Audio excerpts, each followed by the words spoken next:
Number one, myth. You must have grounds for divorce in California. Fact. California is a no-fault divorce state, meaning you don't need specific grounds for divorce. Irreconcilable differences are sufficient to file for divorce. That is how it works. You do not have to have a reason for the divorce, plain and simple. Some states you do have to cite a reason. You don't. Well, I'm going to get into the next one, but we don't need to do that just yet. So, no fault means irreconcilable differences, even if it's a bad reason. Even if it's just I've had cases where people said, "Tim, we love each other. We just um, went different directions, and we want to be divorced. But other than that, there's no issues." That's grounds enough because you don't need grounds. Um, and it's not stated in the petition. It's not stated anywhere in the settlement. It's not brought up at all. The court doesn't care. Even if you went to trial, the court doesn't care what the reasons are. It doesn't matter who the filing party is. If like your husband wants the divorce and you are going to end up filing, it's fine. Even if you didn't want it, we do that all the time. People just want to, they don't, if they realize that, well, I don't want to be divorced, but my spouse doesn't want to be married to me. And I guess I don't want that, I don't want to be married to someone who doesn't want to be married to me. So let's just get this going. And I want it to be amicable, so no grounds. Number two, myth. Mothers always get custody of children. Man, you guys really get upset. Excuse me. You guys get upset when I talk about custody or child support. I got people telling me, what am I talking about? Stop giving bad legal advice. First of all, I'm not giving legal advice. I'm just talking to you from a procedural standpoint. And with this myth, mothers always get custody of the children. I'm sure there's cases that go to court where judges make decisions and orders, and it's gonna skew one way or the other. Maybe a judge always leans one way or the other. I see talk on certain, in chats and whatnot, in forums where people are upset or the fathers think like they don't get custody and all that. And I'm sure that's out there. I'm not going to discount that, but like with my service, that's not how it works. You guys call the shots, whatever you guys agree to. Most of our agreements are joint legal and physical custody. It may not be exactly 50-50 timeshare. It doesn't have to be. It can still be joint legal, joint physical, and maybe mom's not working and she has 80% timeshare just by default because that's where the kids sleep. But it doesn't mean you have to document it that way. If you're the only time that the percentages really matter is if you're using it for the calculation for child support. Number three, myth. You must be separated for a certain time period before filing divorce. Fact. There's no mandatory separation period before filing for divorce in California. You can file as soon as you decide the marriage is irreparable. I shouldn't say most. I know half my clients are still living together when we file for divorce. Their question is, Tim, what do we use for the date of separation? We're still living together. If that's the case, I would say you would use a date that you discussed divorce in the past, a date maybe you started living on separate rooms or on the couch. At a minimum, we'll just use the date that you hire me as the date of service because that's we need to put a date of separation on the petition because the court needs to know how long the marriage was. So don't have to be separated. You can live together. In fact, you can continue to live together post-divorce. The court's not going to come make sure you moved out. We have people living together, quite a few clients just in this last month where they have no intention of moving out just because the cost of living, they're still going to share the mortgage. They're going to probably, I don't know what their living situation is. They're going to probably sleep in different rooms or whatnot, but they're going to split the mortgage. It's better than them selling, especially with interest rates and all that. And they're just going to make it work because of the high cost of living. Number four, myth. Divorce is always expensive. Fact. While divorce can be costly, it doesn't have to bankrupt you.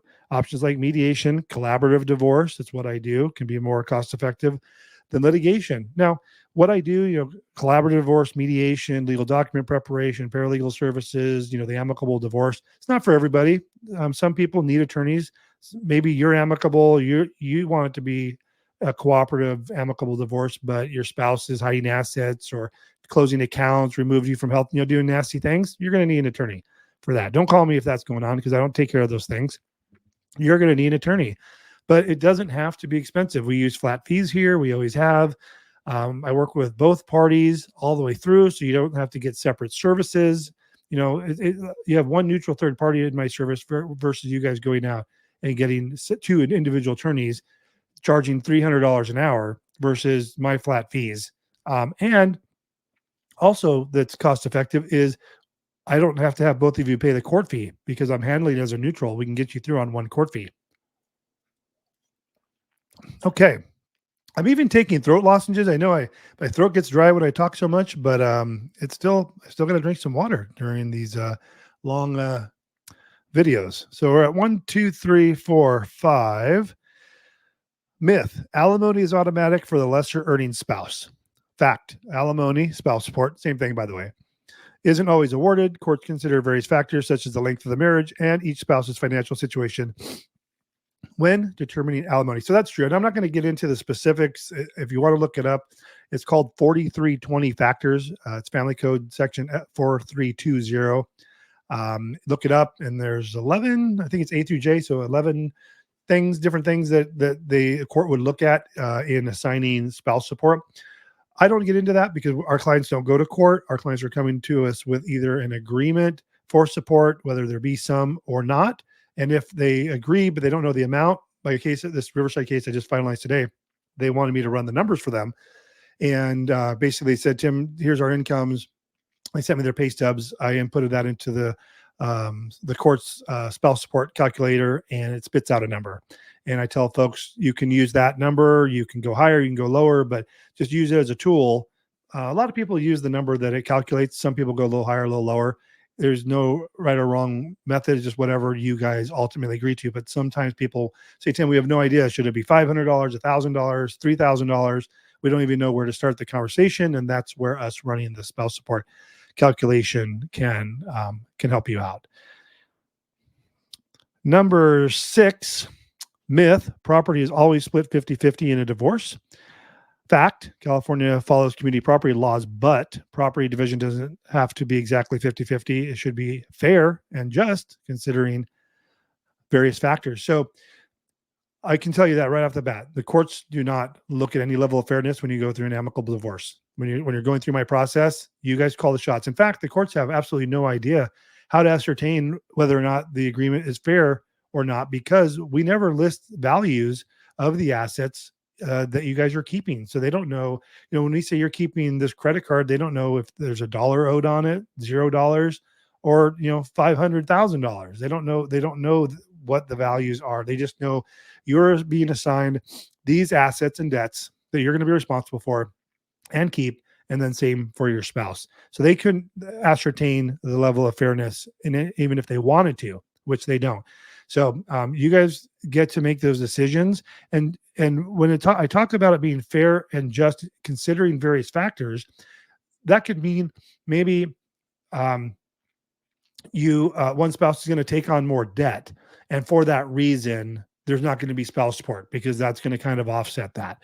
So it's not always a clear, dividing our assets. Although we have put those together, where we had one last month where they literally divided everything down the middle, every single asset and debt. And I asked them, I said, is that really your intention? Because I haven't really seen that happen in like 12 years, where they literally wanted the settlement agreement to say everything's being divided. Because I said you can assign this, that, and offset, and so it ends up being fair, but we don't have to say it's being split 50-50. But that's what they wanted, and that's fine. And apparently they were going to sell everything and split everything, and whatever proceeds came from the vehicles and all that, they were going to just split down the middle, and that's fine. But it doesn't have to be that way. Myth: you can hide assets to avoid division. Fact: attempting to hide assets during divorce is illegal and can result in severe consequences, including fines and penalties. So that goes back. I don't have that issue, or if we do, I don't know about it, because our clients are coming to us and they're aware of all the assets and debts. They're doing their disclosure process. They're aware of what's going on. But it does happen. I worked for an attorney. I worked for the courts in the past for doing this, and people hide assets all the time. They have to get forensic accountants. They have to subpoena documents. It gets ugly and very, very costly. But yeah, I'm sure there's people out there trying to hide them. But keep in mind things like pensions.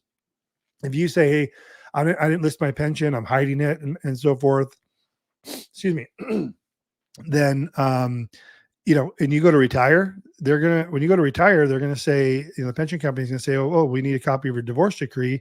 And it's not going to be listed on there. And you know what they're going to do? They're going to freeze the pension, and they're going to assign, community property share to your spouse. and you're not going to be able to collect. I've had it happen. I think people, these weren't cases where people were hiding assets. They just forgot to list their pension. They did their own divorce paperwork, and they knew about the pension. They were just going to keep 100% of it. So they thought, well, I guess I don't need to list it if I'm keeping it.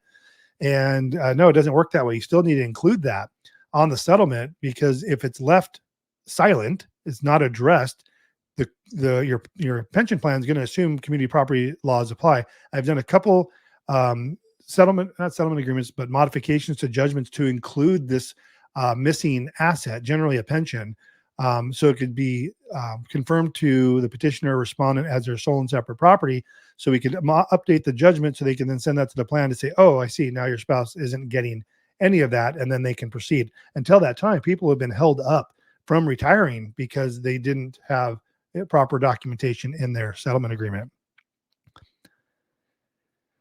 Myth: you can't modify child support or custody orders. Fact: child support and custody orders can be modified if there's a significant change in circumstances, such as changes in income or the child's needs. So I'm going to come at you in two directions with this. One, from an amicable standpoint, and from maybe where you don't agree. So if you guys agree and you want to modify terms of child support or custody orders or anything, we can simply do that through filing a stipulation or a modification to your judgment. You guys say, Tim, this is what we agreed to in the past. This is what we want to change. Maybe your, what are some of the ones we did this month? Increase in spouse support, decrease in spouse support, increase in child support, stopping spouse support altogether, changing some custody terms. We had someone who was going to, they were going to sell the house and split the proceeds. Now he wants to keep the house and use the pension as a buyout. All of these things can be modified post-judgment as long as you guys agree. We draft a stipulation, you sign it, we file it, done deal. To these notes that I'd come up with, if it's not amicable, and let's say you want to modify child support or custody orders, you do have to have, you have to file a motion, you have to state the facts, state the reasons. Maybe, you have a 80-20 custody order and child support is attached to that, but then I'm sorry, let me back up. You have a 50-50 timeshare and child support's calculated based on 50%. So it's lower than it normally would, but your spouse hasn't seen your kids in 3 months or 3 years or whatever. And you're like, hey, we need to modify the custody because not only is he not seeing the kids, but he's paying child support. I shouldn't say he, but he's, the child support's being paid based on 50%, and it should be much more if it's, closer to 100%. So if those were, if you talk to your spouse and you guys talked about that and like, no, I'm not going to agree to the changing that, then that's when you would probably get an attorney, draft a motion, file it, get a court date, present your facts to court, and see what the judge says about that.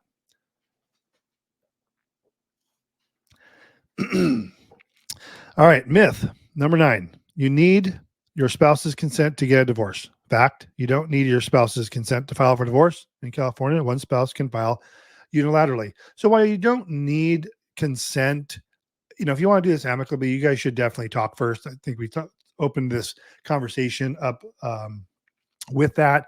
Definitely be on the same page. But where spouses say don't want to get divorced, we'll have clients where they'll, in the consultation, they'll say, Tim, I want to file, or they did file in this one most recent case, but my spouse just doesn't want to be divorced. So he's not going to sign anything.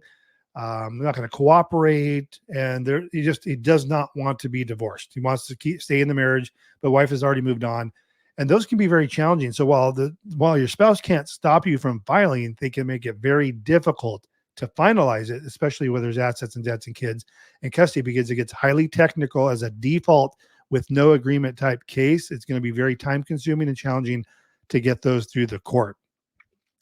And number 10. Myth: divorce always takes a long time in California. Fact: the duration of divorce proceedings can vary widely depending on factors like complexity, cooperation between spouses, and court caseload. Some divorce cases can be finalized relatively quickly. We finalize cases very quickly, not even relatively quickly, very quickly. Yesterday, I finished an entire divorce case start to finish in one day, including having it filed. They're done. E-signed, e-notarized. I got to wait the 30 days. I e-file it. They're done. Still 6 months before the divorce, but they are done. They emailed me today, said, Tim, that's it. I said, that's it. I'll email you in 30 days when I e-file it. And then it'll just be a couple of days for approval. Those don't enter the court system, meaning you're not having to see the judge. You don't go to hearings. It's all just in processing with the clerk's office, and it's a valid divorce. People say, Tim, is this it? I mean, it seems too easy, and I make it that easy. Keep in mind, the clients are also making it easy on me because you guys have to reach the agreement and the terms, and I will put you through the process. I don't care how complex your divorce is, like how many assets, how many debts, how many kids, whatever you're doing. I put together 15-page settlement agreements.